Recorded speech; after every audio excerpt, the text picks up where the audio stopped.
Buenas tardes, mi nombre es Jimena Tibadiza y soy estudiante de Ingeniería de Sistemas. En esta ocasión voy a hacer un video tutorial explicando sobre ensamble de computadores. Lo primero que vamos a ver es qué es software y qué es hardware. Software son todos los programas y aplicaciones que utilizamos en nuestro computador.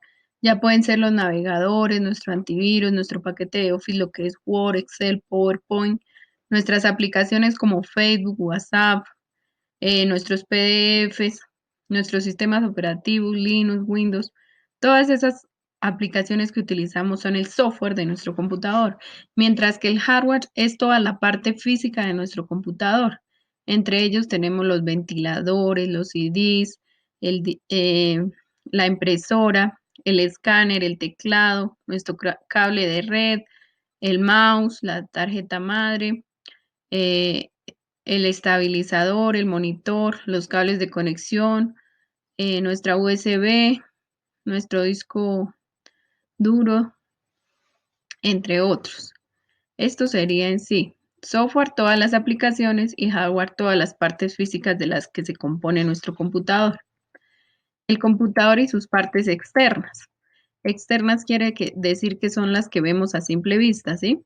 Entonces tenemos el monitor, la bocina o los parlantes, el teclado, la CPU o la torre y el ratón. Entre sus partes internas de la CPU tenemos el disipador de calor, el disco duro, la unidad óptica o de CD, la memoria RAM, el procesador, la tarjeta madre, que es donde se conectan todos los dispositivos para que funcione nuestra CPU, la fuente de poder y el ventilador. En los puertos de la CPU tenemos, en la parte trasera tenemos el extractor de calor, que es el que deja que salga el calor de la fuente de poder para que ésta no se recaliente.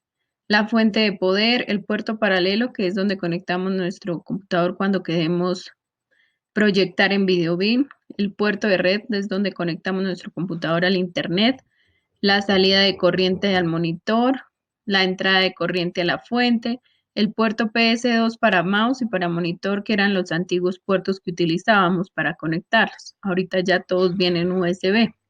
La salida del monitor, el puerto USB, nuestros puertos USB, nuestra entrada de línea y salida de audio, que es donde conectamos los baffles, y la entrada a micrófono. Y en la parte frontal encontramos el botón de inicio, el botón de encendido, de reseteo, el lector de memorias, el puerto de sonido, el puerto USB y el lector de CD. Herramientas para armar una computadora. Sobre el área de trabajo debemos tener no solo el gabinete y los distintos componentes internos que integran la PC, sino que además debemos tener disponibles los siguientes elementos. Destornilladores de varios pasos y tamaños, algunos tornillos extra, paños de limpieza que no tienen que ser de algodón, alcohol isopropílico para limpiar, una pinza de puntas largas o pequeña que la utilizamos cuando se nos cae algún tornillo y necesitamos recuperar, una linterna puede ser opcional, y antes de comenzar el ensamblaje es recomendable limpiar todos los componentes y las distintas superficies del gabinete con el paño y el alcohol isopropílico para limpiar el polvo y cualquier suciedad que encontremos acumulada. El primer paso sería la fuente de alimentación. Si hemos adquirido un gabinete que no incluía fuente de alimentación, lo primero será montar la fuente al chasis, para lo cual se le ubica de manera que el ventilador disipador de la misma quede orientado hacia la parte posterior de la carcasa y que los cables de alimentación queden hacia el interior de la CPU. Una vez colocada, debe ser sujetada con tornillos. El paso 2 será montar el procesador. Podemos instalar el procesador de la computadora una vez que la tarjeta madre se encuentre sujeta al chasis del gabinete. Lo más recomendable es en el principio fijar el procesador en la tarjeta madre de antemano. Lo primero que haremos es identificar el zócalo en el que se ubicará el procesador, el cual es fácilmente detectable, ya que por lo general es grande y posee varios agujeros circulares, además de tener la indicación de las siglas CIF. Para la ubicación correcta del procesador estará definida de acuerdo con la alineación de la ranura. El CPU posee una marca o una en una de sus esquinas recortada, que es lo que nos permitirá colocarlo de manera correcta. Colocamos con cuidado el procesador sobre el zócalo y sin ejercer mucha presión insertamos los pines del procesador en las ranuras del zócalo. Así quedaría correctamente instalado. El paso 3 es la tarjeta madre a la caja. Lo siguiente será montar la tarjeta madre al chasis del gabinete, para lo cual solo debemos alinear la tarjeta madre de forma que quede correcta la bandeja que incluye el chasis para ello, y luego fijarla con los tornillos que vienen de fábrica. Debemos asegurarnos que los distintos conectores para las bahías queden debidamente ubicados, con el fin de posteriormente montar más placas que creamos necesarias para nuestra computadora. Paso 4. Montar la memoria RAM. Los módulos de la memoria RAM pueden montarse antes o después de colocar la tarjeta madre en el chasis del gabinete. Una vez que identificamos los bancos para la memoria RAM, que por lo general son azules, debemos colocar cuidadosamente cada módulo sobre ellos y empujar en el mismo lentamente y sin ejercer fuerza, hasta que escuchemos un clic. Ese sonido nos permitirá saber que la memoria RAM se ha instalado de forma correcta.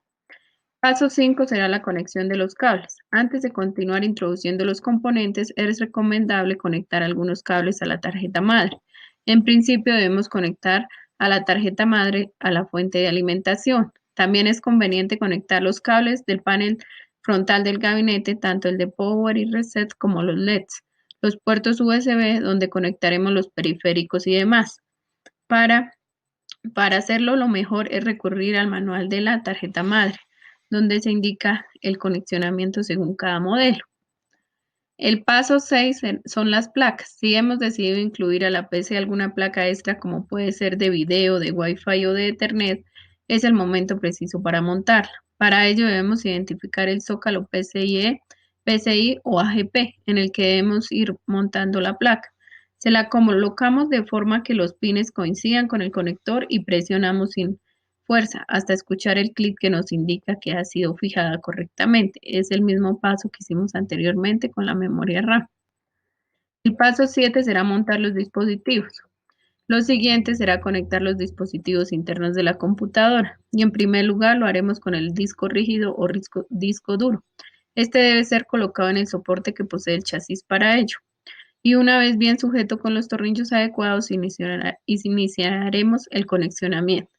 Cabe destacar que todos los dispositivos de almacenamiento llevan dos conexiones, una hacia la tarjeta madre y otra hacia la fuente de alimentación. Debemos entonces conectar el cable de energía desde la fuente de alimentación hacia la ranura del disco rígido o disco duro y luego conectar el cable SATA del disco a la madre board. Básicamente, para el caso de la unidad de medios ópticos debemos realizar los mismos pasos. Paso 8. Orden ante todo. Ya casi hemos concluido con el armado, pero antes de cerrar el gabinete es recomendable acomodar los cables que hayan quedado sueltos sin ser utilizados y que ordenemos dentro del gabinete utilizando precintos o bandas elásticas. Le echamos un último vistazo y una última revisión para corroborar que todos los cables y conexiones se encuentren correctamente ajustados y procedemos a cerrar las tapas y a cerrar la CPU correctamente. Paso 9. El momento final. Solo nos resta ahora conectar a la CPU los periféricos, es decir, el monitor, el teclado y el mouse, como así el cable para la energía eléctrica. Si todo sale bien y el equipo enciende, solo nos restará configurar los parámetros de la computadora y comenzar a instalar el sistema operativo que hayamos elegido. Muchas gracias, espero les haya servido mi video tutorial.